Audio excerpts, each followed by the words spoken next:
Hello, I am Peter Blackwood. Welcome back to Icon Diary. In this diary entry, I will describe how I prepared the icon design. I will read scripture that relates to the image of the icon, and I'll do a bit of critical appraisal of the finished project, its colours, its design balances, and the way our eyes may be drawn around the image. I've been painting with egg tempera straight onto a timber panel. It's a piece of elm, 245 by 156 millimetres, and just shy of 30 millimetres thick. It has a lovely grain and a knot hole towards one corner. I could have turned it over and prepared the other perfectly smooth side in the normal way, glue linen and coat with gesso, but the side with the knot hole had more character, and I thought I wanted to incorporate that character into an icon. I wanted to find a subject and a design that would be happy to have a knotty blemish in the timber panel join it in the making of an icon painted in egg tempera. Of course, this is completely the wrong way to plan the painting of an icon. The subject comes first, then the composition, then choose the panel size and prepare it in the traditional way as God clearly intended. But God had given me this lovely elm panel with a knot hole in it. Well, actually, it was a friend that I paint with in the Uniting Church Icon School who gave me the panel. Thank you, Frida. And I decided on an icon of the myrrh-bearing women who came to the tomb of Jesus on the Sunday morning. And I chose this because, well, the knot hole might be a good place for the tomb to be. It's the story of the Sunday morning when the women found an angel pointing at the tomb where only the grave clothes remained. And this is a common design, with two, sometimes three myrrh-bearing women and an empty sarcophagus and the angel sitting on the lid pointing at the grave clothes. What I thought could work would be to leave out the sarcophagus and put the grave clothes in the knot hole.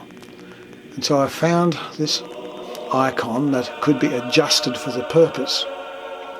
It had two women, but it was a bit wide. But by doing some cropping and bringing the angel and the women a bit closer together, the composition was, well, satisfactory. After the design was sketched with pencil onto the panel, I painted the outline in Mars Black, and the journey began. I had painted in acrylic onto bare wood before. This was a first attempt with egg tempera, and it worked very well. Some more translucent pigments, like golden ochre, let the grain of the timber show through to very good effect. It's not easy to work out which version of the resurrection story the traditional icon design belongs to. My two women design probably fits most comfortably with Matthew. Luke has two angels or young men at the tomb, and John has Peter joining the excursion. So those versions didn't look too promising. So let's look at what Matthew says. Well, in Matthew 28, he writes, "After the Sabbath, as the first day of the week was dawning, Mary Magdalene and the other women went to the tomb. And suddenly there was a great earthquake.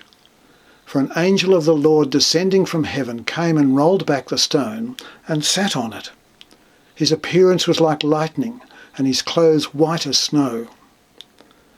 For fear of him, the guards shook and became like dead men. But the angel said to the women, 'Do not be afraid. I know that you are looking for Jesus, who was crucified. He is not here. He has been raised as he said. Come see the place where he lay. Then go quickly and tell his disciples, he has been raised from the dead, and indeed he is going ahead of you to Galilee. There you will see him. This is my message for you."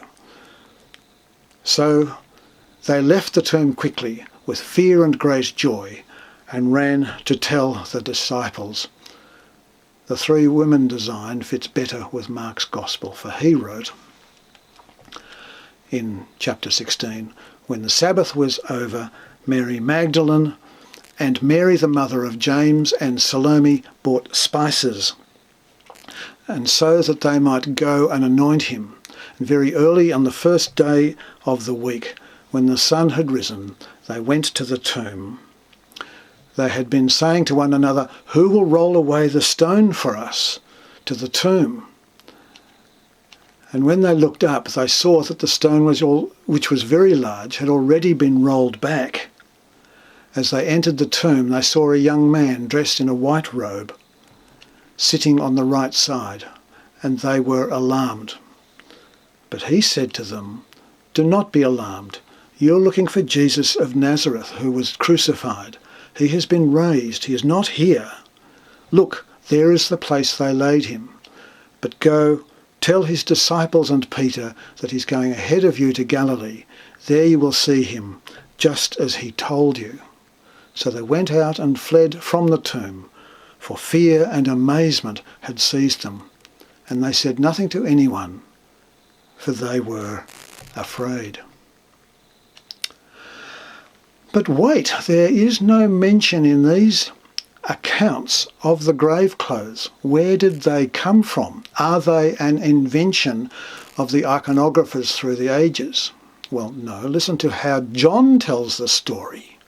In John chapter 20, he writes, "Then Peter and the other disciple set out and went toward the tomb. The two were running together, but the other disciple outran Peter and reached the tomb first. He bent down to look in and saw the linen wrappings lying there, but he did not go in. Then Simon Peter came, following him, and went into the tomb, and he saw the linen wrappings lying there, and the cloth that had been on Jesus' head not lying with the linen wrappings, but rolled up in a place by itself." The iconographers left Peter out, but they put the grave clothes in, and usually, as John says, put the head cloth separate from the other cloth. Well, 3 Gospels get a look in, but what about Luke? Oh, his story is probably a bit crowded for a simple icon. There are the 2 young men in white, and the group of women is larger. He names in chapter 24, Mary Magdalene, Joanna, Mary the mother of James, and other women with them. Now Luke does give the grave clothes a mention, because he has Peter coming in later on. Peter notices them when he rushed to the tomb after the women had reported their discovery. It's significant that neither gospel mentions Jesus' mother as one of the women at the tomb. They both agree that Mary Magdalene was one of them. They both mention another Mary with Mark, stipulating that she was the mother of James. However, icons of this story usually include Mary, the mother of Jesus, as one of the women bearing myrrh. We know this because she is the one with stars emblazoned on her shoulder and forehead, and inexplicably, Mary, like the Pope, usually wears red shoes. This is one of those instances where the traditions of the Church may move the memory of the salvation story beyond the strict bounds of the gospel witness. A bit like how at Christmas we tend to mash together the 2 accounts of the birth of Jesus as provided by Luke and Matthew, only to find 3 wise men elbowing shepherds out of the way in their bid to worship Jesus in the manger. Whereas Matthew knows nothing of mangers and Luke knows nothing of wise men. Mary, the mother of Jesus, does sometimes pop up in icons of Pentecost, for example. She may have been there, but no scripture says so. Does it matter? No. If the Virgin is an important part of how the worshipper draws close to God, then it is understandable that such worshipper wants her present at the God's at these God pivotal salvation events. So there is Mary, the mother of Jesus, at the empty tomb, come knothole, in my icon. On completion of this painting, there are some interesting things I have noticed. Some of them were planned. Some were inherent in the model I worked from. But some happened by accident, or do I mean by divine inspiration? Let me show you. I changed the colour of Mary Magdalene's clothing to match the colour of the angel's wings. A thing about finding some balance in my icons that replicate colour and or structural motifs from one side of the panel to the other. This was planned early. Another realisation was that the pointing finger of the angel needed to be obvious. It is very small in the whole design scheme, but it is significantly important to the story, giving care to detail and adequate tonal difference between the finger and the timber grains that surround it. Those are features I planned. And now as I look at the icon, I can see lines in the structures of the design that help give balance and that draw the eyes a journey through the image. I'm reminded of George Cordis and the lines and arrows he rules on sketches of icons to illustrate how good composition works. I think I'm only now appreciating what George Cordis is driving at. Rather than ruling lines and arrows, let me demonstrate with my pointer. Firstly, let me suggest that the grave clothes are the poor relations in this image. I've had people who don't know the story of this icon, and it is. Someone was asking, is it a baby? One person didn't even see the knothole and thought at first that I had painted it. Well, structurally, the women and particularly the angel dominate the picture. Yet the empty grave is what the story is all about. So how does the image help the eye discover this? Well, here are a series of parallel lines that move progressively down the panel and culminate in the abandoned grave clothes, lying in the knothole that has that same line. A happy chance. There are also vertical elements, starting with the women and culminating with the wand that the angel holds, and follow the line of the wand, and it takes us to the grave clothes again. There's also a significant horizontal line, and that is formed by the eyes of the three figures. The angel stares at the women to get their attention to his astounding message. The women stare back in fear. Now, my favourite line occurred completely by accident. It nearly didn't happen at all.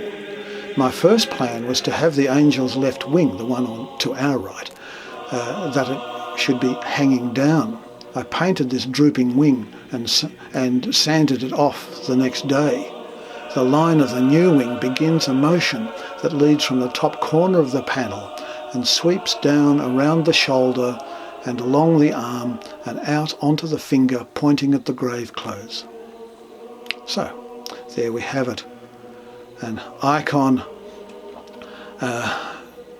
planned in all the wrong ways to suit a panel with a knothole, and a design result of a little foresight and a lot of serendipity. There can never be another icon like this one. Thanks for watching.